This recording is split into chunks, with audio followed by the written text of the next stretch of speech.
Big boss ಮನೆಯಲ್ಲಿ ವಿನಯ್ ಗೌಡ ಅವರ ಆಟವನ್ನ ನೀವೆಲ್ಲರೂ ನೋಡೇ ಇರ್ತೀರಾ. ಆದ್ರೆ ಇಲ್ಲಿ ಈ ಸರ್ತಿಯ ಬಿಗ್ ಬಾಸ್ ಅಗ್ನಿ ಪರೀಕ್ಷೆಯಲ್ಲಿ ವಿನಯ್ ಗೌಡ ಅವರು ಯಾವ ರೀತಿಯಾಗಿ ಸಾಮಾನ್ಯ ಜನಗಳನ್ನ ಆಯ್ಕೆ ಮಾಡ್ಕೊಂತಿದ್ದಾರೆ ಅಂದ್ರೆ, ಇಲ್ಲಿ ಅವರು ಆಯ್ಕೆ ಮಾಡ್ಕೊಂತಿರೋದು ನಾವೇನಾದ್ರೂ ನೋಡಿದ್ರೆ ಇಲ್ಲಿ ವಿಚಿತ್ರ ವಿನಯ್ ಗೌಡ ಅವರು ಅನ್ಸುತ್ತೆ. ಬಿಗ್ ಬಾಸ್ ಮನೆಯ ಹಾನಿ ಅಂತಾನೆ ಪ್ರಖ್ಯಾತಿ ಆದವರು ವಿನಯ್ ಗೌಡ ಅವರು. ಬಿಗ್ ಬಾಸ್ ಮನೆಯಲ್ಲಿ ಹಲವಾರು ಕಾಂಟ್ರವರ್ಸಿಗಳ ಮಧ್ಯೆ ಅವ್ರು ಆಟ ಆಡಿರೋದಾಗಿರ್ಬೋದು, ಅವ್ರಿರೋ ಗತ್ತು ನೇರ ನುಡಿಗೆ ಅವ್ರನ್ನ ಬಿಗ್ ಬಾಸ್ ಮನೆಯ ಆನೆ ಅಂತ ಕರಿತಿದ್ರು. ಆದ್ರೆ ಈ ಅಗ್ನಿ ಪರೀಕ್ಷೆಯಲ್ಲಿ ವಿನಯ್ ಗೌಡ ಅವ್ರನ್ನ ನಾವು ನೋಡಿದ್ರೆ ಬಿಗ್ ಬಾಸ್ ಮನೆಯ ಆನೆ ಅಲ್ಲ, ವಿಚಿತ್ರ ವಿನಯ್ ಗೌಡ. ಯಾಕಂದ್ರೆ ಇಲ್ಲಿ ಸಾಮಾನ್ಯ ಜನರನ್ನ ಏನ್ ಆಯ್ಕೆ ಮಾಡ್ಕೊಂತಿದ್ರಲ್ಲ, ಅದರಲ್ಲಿ 4 ಜನ ಜೂರೀಸ್, 4 ಜನ ಜೂರೀಸ್ ಅಲ್ಲಿ ವಿನಯ್ ಗೌಡ ಅವರೊಬ್ರು. ಇಲ್ಲಿ ಚಂದನ್ ಶೆಟ್ಟಿ ಅವರಾಗಿರ್ಬೋದು, ಸಂಗೀತ ಅವರಾಗಿರ್ಬೋದು, ಶ್ರುತಿ ಮೇಡಮ್ ಆಗಿರ್ಬೋದು, ಈ ಮೂವರದು ಒಂದ್ ಡಿಸಿಷನ್ ಇದ್ರೆ ವಿನಯ್ ಗೌಡ ಅವರದೇ ಇನ್ನೊಂದು ಡಿಸಿಷನ್ ಆಗಿರ್ತಿತ್ತು. ಸೆಲೆಕ್ಟ್ ಮಾಡ್ಬೇಕಾದ್ರೆ ಅವ್ರನ್ನ ರಿಜೆಕ್ಟ್ ಮಾಡ್ತಿದ್ರು, ರಿಜೆಕ್ಟ್ ಮಾಡಿದವ್ರನ್ನ ಸೆಲೆಕ್ಟ್ ಮಾಡ್ತಿದ್ರು. ಇದನ್ನೆಲ್ಲ ನೋಡಿದಾಗ ಅವ್ರವ್ರ ಒಪಿನಿಯನ್ ಏನೋ ಇರ್ಬೋದು ಅನ್ಸ್ತು. ಆದ್ರೆ ಕಂಟಿನ್ಯೂಸ್ ಆಗಿ 3 ದಿನದ ಎಪಿಸೋಡ್ ಗಳನ್ನ ನಾವು ನೋಡ್ತಾ ಬಂದ್ರೆ ಇದೇನ್ ಸುಮ್ನೆ ಅಲ್ಲ, ಅವ್ರು 3 ಜನನು ರಿಜೆಕ್ಟ್ ಮಾಡಿದಾರೆ, ನಾ ಸೆಲೆಕ್ಟ್ ಮಾಡ್ಬಿಡೋಣ, ಹೆಂಗಿದ್ರು ಆ ವ್ಯಕ್ತಿ ರಿಜೆಕ್ಟ್ ಆಗ್ತಾನೆ ಅನ್ನೋ ಕಾರಣಕ್ಕೋ ಯಾವ ಕಾರಣಕ್ಕೋ ಗೊತ್ತಿಲ್ಲ ರಿಜೆಕ್ಟ್ ಮಾಡಿದವ್ರನ್ನೆಲ್ಲ ಸೆಲೆಕ್ಟ್ ಮಾಡ್ತಿದ್ರು. ಇನ್ನು ಅವ್ರ 3 ಜನ ಎಲ್ಲ ಸೆಲೆಕ್ಟ್ ಮಾಡಿದವ್ರನ್ನ ಇವ್ರು ರಿಜೆಕ್ಟ್ ಮಾಡ್ತಿದ್ರು. ಇರ್ಲಿ, ಹೆಂಗಿದ್ರು ಸೆಲೆಕ್ಟ್ ಆಗಿದ್ದಾರೆ, ಆದ್ರೆ ಇವ್ರಿಗೆ ಸ್ಟಾರ್ ಕಂಟೆಸ್ಟೆಂಟ್ ಅಂತ ಕೊಡೋದು ಬೇಡ, ಒಟ್ನಲ್ಲಿ ಇವ್ರನ್ನ ಇಟ್ಕೊಳೋದು ಬೇಡ, ಹೊರಗಡೆ ತಳ್ಳೋದು ಬೇಡ ಅನ್ನೋ ರೀತಿಯಲ್ಲಿ ಇನ್ನೂ ಕೆಲವೊಂದು ಜನ ಹೋಲ್ಡ್ ಮಾಡಿ ಇಟ್ಬಿಡ್ತಿದ್ರು. ಈ ತರನಾದಂತಹ ಸಾಕಷ್ಟು ವಿಚಾರಗಳನ್ನ ನೀವು ಗಮನಿಸಿರ್ತೀರ ಈ ಅಗ್ನಿ ಪರೀಕ್ಷೆಯಲ್ಲಿ. ಇಲ್ಲಿ ನಂಗೆ ಒಂದ್ ವಿಚಾರ ಅರ್ಥ ಆಗಲಿಲ್ಲ, ಏನು ಅಂತಂದ್ರೆ ವಿನಯ್ ಗೌಡ ಅವರಿಗೆ ಈ ರೀತಿಯಾಗಿ ಅವ್ರ ಎಷ್ಟರ ಮಟ್ಟಿಗೆ ಫ್ರಾಂಪ್ಟ್ ಆಗಿ ಆಯ್ಕೆ ಮಾಡ್ಕೊಂಡ್ರೋ ಇಲ್ಲೋ ಅನ್ನೋದ್ರ ಬಗ್ಗೆ ಗೊತ್ತಾಗಲಿಲ್ಲ. ಆದ್ರೆ ಏನ್ ಸ್ಟಾರ್ ಕಂಟೆಸ್ಟೆಂಟ್ ಆಗಿ ಸೆಲೆಕ್ಟ್ ಮಾಡ್ಕೊಂಡಿದಾರಲ್ಲ 5 ಜನನ, ಆ 5 ಜನನು ನಿಜವಾಗ್ಲೂ ನಮಗೂ ಸಹಿತ ಇಷ್ಟ ಆದ್ರು. ಆದ್ರೆ ಹೋಲ್ಡ್ ಮಾಡಿ ಇಟ್ಟವ್ರಲ್ಲಿ ಆಗಿರ್ಬೋದು, ಇನ್ನು ರಿಜೆಕ್ಟ್ ಮಾಡಿದ ಸಾಕಷ್ಟು ಜನಗಳಲ್ಲಾಗಿರ್ಬೋದು, ಅವ್ರನ್ನ ಯಾವ ಕಾರಣಕ್ಕಾಗಿ ಯಾವ ಉದ್ದೇಶಕ್ಕಾಗಿ ರಿಜೆಕ್ಟ್ ಮಾಡಿದ್ರು ಅನ್ನೋದೇ ಸಾಕಷ್ಟು ಜನಕ್ಕೆ ಗೊತ್ತಾಗಲಿಲ್ಲ. ಈ ಬಿಗ್ ಬಾಸ್ ಮನೆ ಅಗ್ನಿ ಪರೀಕ್ಷೆಯಲ್ಲಿ ಬಂದವರಲ್ಲಿ ಇನ್ನೂ ಸಾಕಷ್ಟು ಜನ ಇದ್ರು.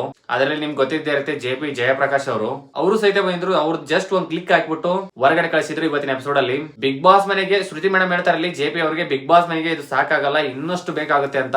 ನನಗನ್ಸಿದ್ದೇನಂದ್ರೆ ಅಲ್ಲಿ ಸೆಲೆಕ್ಟ್ ಮಾಡಿರುವಂತ ಅಷ್ಟು ವ್ಯಕ್ತಿಗಳಲ್ಲಿ JP ಅವರು ಬೆಟರ್ ಆಗಿದ್ದಾರೆ ಅಂತ ನಂಗೆ ಯಾಕೋ. ಬಟ್ ಆದ್ರೆ ಅವ್ರನ್ನು ಸಹಿತ ಡೈರೆಕ್ಟ್ ರಿಜೆಕ್ಟ್ ಮಾಡಿದ್ರು, ಅಷ್ಟಾಗಿ ಅವ್ರ ಬಗ್ಗೆ ಏನೋ ತೋರಿಸಲಿಲ್ಲ. ಈ ರೀತಿಯಾಗಿ ಸಾಕಷ್ಟು ಜನ ಬಂದಿದ್ರು, ಅವ್ರನ್ನು ಸಹಿತ ರಿಜೆಕ್ಟ್ ಮಾಡಿದ್ರು ಡೈರೆಕ್ಟ್. ಅದರ ಬಿಗ್ ಬಾಸ್ ಎಪಿಸೋಡ್ ಅಲ್ಲಿ ಆಗಿರ್ಬೋದು, ಬಿಗ್ ಬಾಸ್ ಪ್ರೋಮೋಗಳಲ್ಲಾಗಿರ್ಬೋದು ಅಷ್ಟಾಗಿ ತೋರಿಸಲೇ ಇಲ್ಲ. ಇನ್ನು ಸೆಲೆಕ್ಟ್ ಮಾಡ್ಕೊಂಡಿರೋರಲ್ಲಿ ಆಗ್ಲೇ ಹೇಳಿದಂತೆ ಎಲ್ಲರೂ ಸೆಲೆಕ್ಟ್ ಮಾಡ್ಕೊಂಡ್ರೆ ವಿನಯ್ ಗೌಡ ಅವರು ರಿಜೆಕ್ಟ್ ಮಾಡ್ತಿದ್ರು. ಎಲ್ಲರೂ ರಿಜೆಕ್ಟ್ ಮಾಡಿದ್ರೆ ಯಾರೋ ಒಬ್ರು ಸೆಲೆಕ್ಟ್ ಮಾಡ್ಕೊಂಡಿದ್ರೆ ವಿನಯ್ ಗೌಡ ಅವರು ಅವ್ರನ್ನ ಹೋಲ್ಡ್ ಅಲ್ಲಿ ಇಟ್ಬಿಡೋದು. ಈ ರೀತಿಯಾಗಿ ಮಾಡ್ತಿದ್ರು. ಇದನ್ನೆಲ್ಲ ನೋಡಿದಾಗ ಯಾರಿಗೇ ಆಗ್ಲಿ ವಿನಯ್ ಗೌಡ ಅವರು ಏನ್ ಮಾಡ್ತಿದ್ದಾರೆ ಇಲ್ಲಿ, ಏನು ಅವ್ರು ಯಾವ ರೀತಿಯಾಗಿ ಆಯ್ಕೆ ಮಾಡ್ಕೊಂತಿದ್ದಾರೆ ಅನ್ನೋದ್ರ ಬಗ್ಗೆ ಕನ್ಫ್ಯೂಸ್ ಆಗುತ್ತೆ. ನನಗೊಂದು ಹೋಪ್ ಇತ್ತು, ಆ 4 ಜನ ಜೂರಿಯಲ್ಲಿ ವಿನಯ್ ಗೌಡ ಅವರು ಸ್ಟ್ರಾಂಗ್ ಆಗಿ ಕಾಣಿಸ್ತಿದ್ರು. ಅದು ಅಲ್ಲದೆ ಸುಮ್ನೆ ಅಂತೂ ಯಾವುದೇ ಕಾರಣಕ್ಕೂ ಅವರು ಯಾರನ್ನು ಸೆಲೆಕ್ಟ್ ಮಾಡ್ಕೊಳಲ್ಲ. ಯಾಕಂತಂದ್ರೆ ಅವರು ತಮ್ಮ ರೀತಿಯಾದಂತಹ ಕಂಟೆಸ್ಟ್ ಗಳನ್ನೇ, ಸ್ಟ್ರಾಂಗ್ ಕಂಟೆಸ್ಟ್ ಗಳನ್ನೇ ಸೆಲೆಕ್ಟ್ ಮಾಡ್ಕೊಂತಾರೆ ಅನ್ಕೊಂಡೆ. ಆದ್ರೆ ಇಲ್ಲಿ ವಿನಯ್ ಅವರ ಕೇಸಲ್ಲಿ ಫುಲ್ ಉಲ್ಟಾಗೋಯ್ತು. ಸೆಲೆಕ್ಟ್ ಮಾಡ್ಕೊಂಡವ್ರನ್ನ ರಿಜೆಕ್ಟ್ ಮಾಡೋದು, ರಿಜೆಕ್ಟ್ ಮಾಡ್ಕೊಂಡವ್ರನ್ನ ಸೆಲೆಕ್ಟ್ ಮಾಡ್ಕೊಳ್ಳೋದು. ಏನ್ ಗುರು ಇದು ವಿಚಿತ್ರ. ಇದರಿಂದಾನೇ ವಿನಯ್ ಗೌಡರ ಬಗ್ಗೆ ಸೋಷಿಯಲ್ ಮೀಡಿಯಾದಲ್ಲಿ ಸಾಕಷ್ಟು ನೆಗೆಟಿವಿಟಿ ಹರಿದಾಡ್ತಿದೆ. ಅದು ಅಲ್ಲದೆ ಸಾಕಷ್ಟು ಟ್ರೋಲ್ ಆಗ್ತಿದ್ರೆ ವಿನಯ್ ಗೌಡ ಅವರಾಗಿರ್ಬೋದು, ಸಂಗೀತ ಶೃಂಗೇರಿ ಅವರಾಗಿರ್ಬೋದು. ಇವತ್ತಿನ ಎಪಿಸೋಡ್ ಅಲ್ಲಿ ನೀವು ಒಂದ್ ಗಮನಿಸಿರ್ಬೋದು, ಇಲ್ಲಿ ಸಂಗೀತ ಶೃಂಗೇರಿ ಅವರು ನಾನು ರಿಜೆಕ್ಟ್ ಮಾಡ್ತೀನಿ ಅಂತ ರಿಜೆಕ್ಟ್ ಕೊಡ್ತಾರೆ. ಅದಾದ ತಕ್ಷಣ ನಿರಂಜನ್ ಇಲ್ಲಿ ವಿನಯ್ ಗೌಡ ಕೇಳ್ತಾರೆ, ಇವ್ರನ್ನ ನೀವು ಸೆಲೆಕ್ಟ್ ಮಾಡ್ಕೊಂತಿರೋ ಇಲ್ಲ ರಿಜೆಕ್ಟ್ ಮಾಡ್ತಿರೋ ಅಂತ. ಅದಕ್ಕೆ ವಿನಯ್ ಗೌಡ ಅವರು ಆಟೋಮೆಟಿಕ್ಲಿ ರಿಜೆಕ್ಟ್ ಕೊಡ್ತಾರೆ.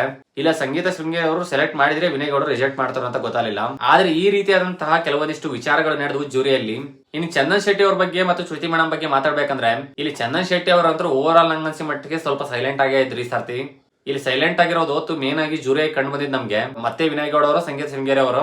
ಯಾಕಂದ್ರೆ ಅವರಿಬ್ರು ವಾಯ್ಸ್ ಐಕಲ್ ಇರ್ತಿತ್ತು. ಇಲ್ಲಿ ಶ್ರುತಿ ಮೇಡಮ್ ಮತ್ತು ಚಂದನ್ ಶೆಟ್ಟಿ ವಾಯ್ಸೇ ಸ್ವಲ್ಪ ಡೌನ್ ಅಲ್ಲಿ ಇರ್ತಿತ್ತು ಅನಿಸ್ತು. ಅವರಿಬ್ರು ಸ್ಟ್ರಾಂಗ್ ಆಗಿ ತಮ್ಮ ನಿಲುವುಗಳನ್ನ ತಗೊಂಡಿದ್ರೆ ಇನ್ನೂ ಚೆನ್ನಾಗಿರ್ತಿತ್ತು ಅನಿಸ್ತು. ಬಟ್ ಈ ಜೂರಿಗಳಂತ ಏನ್ ಕರ್ಸಿದಾರಲ್ಲ, ಈ ಜೂರಿಗಳಲ್ಲಿ ನಂಗೆ ಇಷ್ಟ ಆಗಿದ್ದು ಸ್ವಲ್ಪ ಮಟ್ಟಿಗೆ ಚಂದನ್ ಶೆಟ್ಟಿ ಅವರು ಸೈಲೆಂಟ್ ಆಗಿದ್ರು. ಸಣ್ಣ ಪುಟ್ಟ ಆಕ್ಟಿವಿಟೀಸ್ ಗಳನ್ನ ಕೊಡೋ ಮೂಲಕ ಸಾಹಿತ್ಯ ಬರಿತೀನಿ ಅಂದವ್ರಿಗೆ ನೀ ಸಾಹಿತ್ಯ ಬರಿತೀಯಲ್ವಾ, 2 ಲೈನ್ ಸಾಂಗ್ ಗಳು ನಮ್ಮನ್ನ ಇಂಪ್ರೆಸ್ ಮಾಡು ಅಂತ ಹೇಳಿದ್ರು. ಈ ರೀತಿಯಾದಂತಹ ಸಣ್ಣ ಪುಟ್ಟ ಟಾಸ್ಕ್ ಗಳನ್ನ ಕೊಡೋದಾಗಿರ್ಬೋದು, ಅವ್ರು ಏನ್ ಮಾಡ್ತಾರೆ ಅದ್ರ ಬಗ್ಗೆನೇ ಟಾಸ್ಕ್ ಗಳನ್ನ ಇಲ್ಲಿ ಚಂದನ್ ಶೆಟ್ಟಿ ಅವ್ರು ಕೊಡೋದಾಗಿರ್ಬೋದು. ಇದನ್ನೆಲ್ಲ ಮಾಡಿದ್ರಿಂದ ಚಂದನ್ ಶೆಟ್ಟಿ ಅವರು ಸ್ವಲ್ಪ ಉತ್ಮ ಅನಿಸ್ತು. ಚಂದನ್ ಶೆಟ್ಟಿ ಅವ್ರನ್ನ ಹೊರತುಪಡಿಸಿ ನಿಮ್ಗೆ ಯಾರು ಜಡ್ಜಸ್ ಇಷ್ಟ ಆದ್ರು ಅಂತ ಕಮೆಂಟ್ ಬಾಕ್ಸ್ ಅಲ್ಲಿ ತಿಳಿಸಿ. ಜೂರಿಯಾಗಿ ಬಂದಂತಹ ಈ 4 ಜನ ಜಡ್ಜಸ್ ಎಷ್ಟರ ಮಟ್ಟಿಗೆ ಫ್ರಾಂಪ್ಟ್ ಆಗಿದ್ರು ಅಂತ ಕಮೆಂಟ್ ಬಾಕ್ಸ್ ಅಲ್ಲಿ ತಿಳಿಸೋದನ್ನ ಮರಿಬೇಡಿ. ನನ್ಗನ್ಸಿದ್ದು ನಿಮ್ಗೂ ಸಹಿತ ಸಾಕಷ್ಟು ಜನಕ್ಕೆ ಅನ್ಸಿದೆ ಅನ್ಕೊಂತೀನಿ. ಮತ್ತೆ ಮುಂದಿನ ವಿಡಿಯೋದಲ್ಲಿ ಬಿಗ್ ಬಾಸ್ ನ ಇನ್ನೊಂದು ಟಾಪಿಕ್ ಜೊತೆ ಮುಂದೆ ಬರ್ತೀನಿ ಅಂತ ಹೇಳುತ್ತಾ ಮತ್ತೆ ಮುಂದಿನ ವಿಡಿಯೋದಲ್ಲಿ ಸಿಗೋವರೆಗೂ ಟೇಕ್ ಕೇರ್, ಗುಡ್ ಬೈ.